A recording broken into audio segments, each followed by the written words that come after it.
I'm with Pastor Paul Schmidgal from the Church of God here in Jerusalem. Now, Paul, tell us, where is your church based?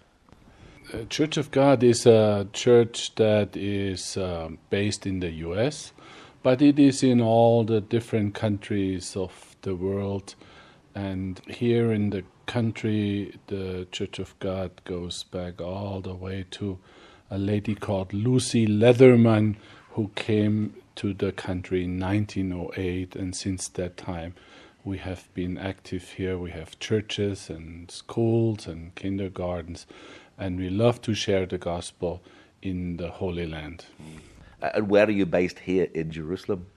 Oh, in Jerusalem.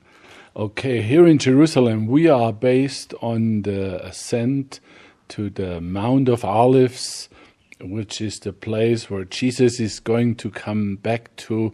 So we are here in a neighborhood which is mainly Muslim, but there are a few Christians, and we have a small group of believers that get together for fellowship in our chapel here. But we have a good relationship with our neighbors, and we enjoy sharing the gospel on this mountain by word and by deed. Now, biblically, the Mount of Olives is a very important place. What's it like for you to have a church here on the mountain? We, of course, tell all our people that we are the most special place in the world, because this is the place where Jesus is going to come back to the Mount of Olives. But actually, we don't focus so much on the location, but we tell people to be ready for the return of the Lord by living for Him and sharing what He has taught us.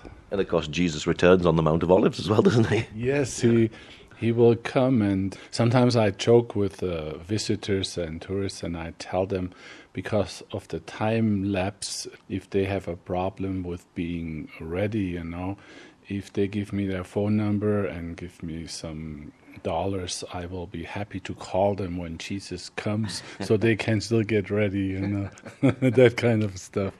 What's the view like from here on the mountain? If we have a moment later, Paul, we can go to the rooftop.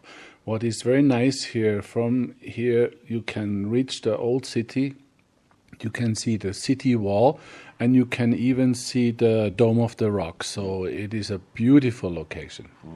When was the church started here, and why was it started?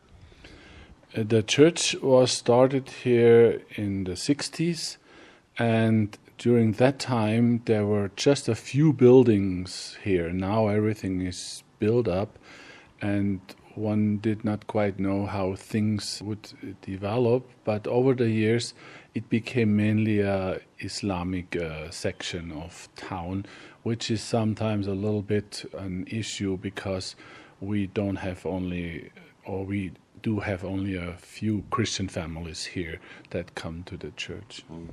Now, you've originally came from Germany. How long have you been here in the Holy Land, and why did you come in the first place? We are here since 1976, and I came here to study, and then Gabi and we met here in the church, and we got married, and then afterwards we stayed here to minister here, but spent also a lot of time in Europe.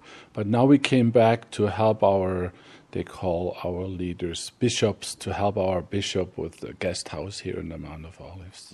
And what sort of congregation do you have here? The congregation here is a small congregation, but it is a mixed congregation. We have a couple of blind ladies. We have mainly Arabic believers, but also foreigners. And there is also one Jewish believer who likes to come. So we try to have an open fellowship. Must be amazing on Easter time, Easter Sunday and Palm Sunday on the Mount of Olives. Yeah, that is a very special service on Easter. When we were still young, we had an Easter service, and we served after the Garden Tomb service. We served breakfast here. We had 100 people in the garden, and had great fellowship. But even now, when we are a small group, we get our palm branches out and we sing Hosanna and we walk around the church. So it's a good thing to celebrate Easter on the Mount of Olives. Wow. Is it difficult being a pastor here in East Jerusalem? And what difficulties do you face? With the congregation here, it is quite simple because we have good Bible studies and we do a lot of practical things. We help the people. And then with the neighbors, if you know how to relate to them, they turn out to be very friendly and very nice. But if you don't speak the language, I think it can be a challenge for outsiders. But since we have been here a long time, we have a good fellowship. Now you also have a guest house here. Tell us a bit about the guest house. We have a guest house and we use it for groups that work mainly independently. We can arrange for them a tour guide who helps them. We can also arrange for them study tours.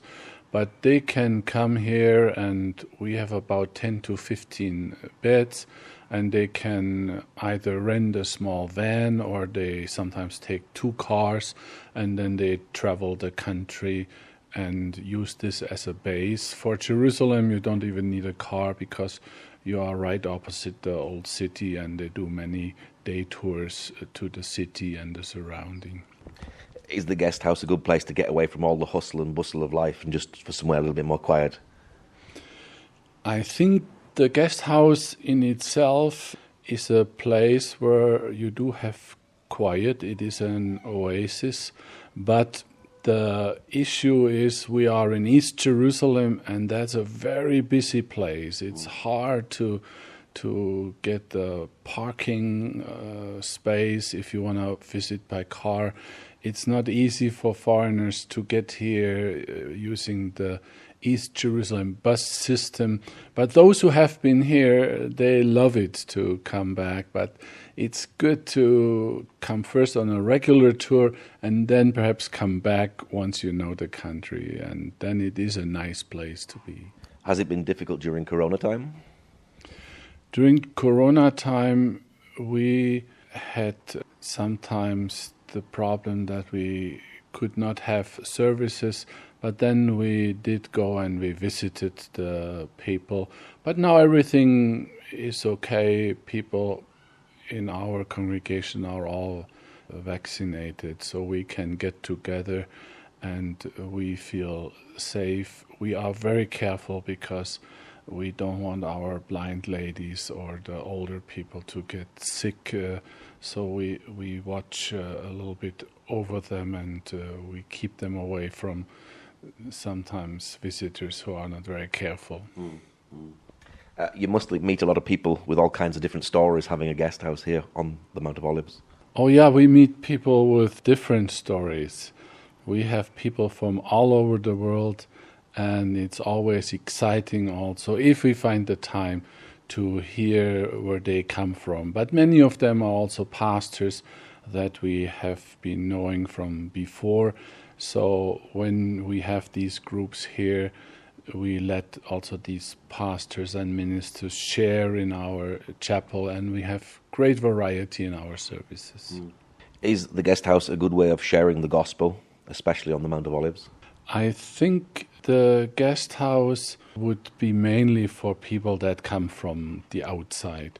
To share the gospel here with our neighbors, it is better to meet them in person, either meet them here or they invite us during Ramadan and we go to their place, or I talk to the shop owners, and that way we have a good fellowship.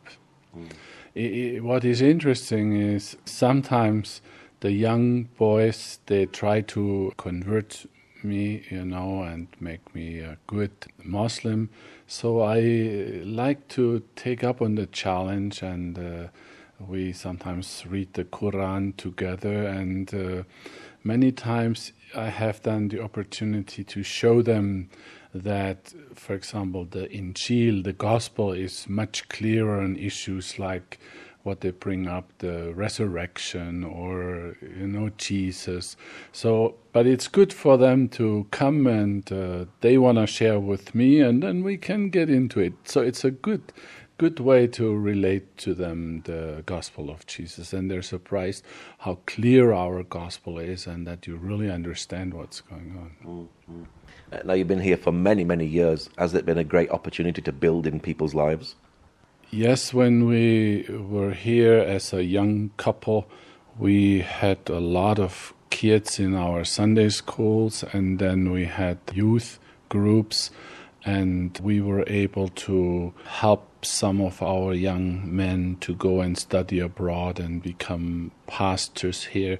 We are very proud, especially of Pastor Nihed in Bethlehem, and then there's also Pastor Atalla, who built a home for women and children in Zababte, and these were some of the people we were able to work with when we were here as active ministers. Now we're just retired ministers. It must be exciting to see young people go on and become pastors themselves and make a difference in their own community.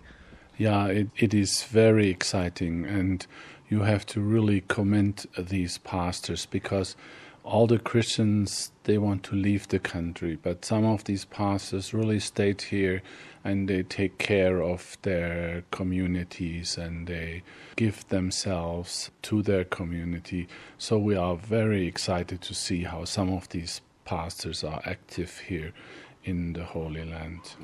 What's it like for you living in Jerusalem? We love Jerusalem, and we consider it to be a great privilege to be back to Jerusalem. We are also students of the country and students of the Word, so I'm very excited when I hear of new excavations or new insights that come out that help us to understand the Word of God better. Are you seeing God touch lives in Jerusalem today? Yes, the Lord is still touching lives today. Now our congregation is small and we don't have a lot of people coming in, but even if we have these groups who study here and we have activities together with them and we have church services together with them and outreaches, I can see they are so blessed and encouraged by having been here in the country and seeing where Jesus was active, and it's really uplifting for them to minister here in Jerusalem and the Holy Land. What's your prayer for the future of the Holy Land? Well, my prayer would be for peace, let's pray for the peace of Jerusalem, and we wish that different groups could live together and work out their differences. We were very encouraged to see how with the Abrahamic Accords there were some countries who are open to talk to Israel, and I wish that we could have also a better relationship between the Christians and the Muslims and the Jewish believers. Like the king of Jordan said the other day, actually it's a shame that they're building this famous place in Abu Dhabi where Jews and Christians and Muslims worship together. Here we have a nice Temple Mount. We have already a location where people have been worshiping, and I was also impressed to see the other day that in secret there are people from the different religions praying already, but I wish all the groups would pray together for the peace of Jerusalem, because if these people here can work together, the country will be so rich, because Jews and Arabs, they need each other. What's your website for anyone who'd like to come and visit the Guesthouse? The website is jerusalemguesthouse.org, so that's very easy to get in touch with us. Okay, Paul, thank you very much. Thank you so very much, Paul. I'm so glad you are here in Bethlehem and you somebody who is also praying for the peace there and encouraging people with the message of Jesus Christ. May God bless you.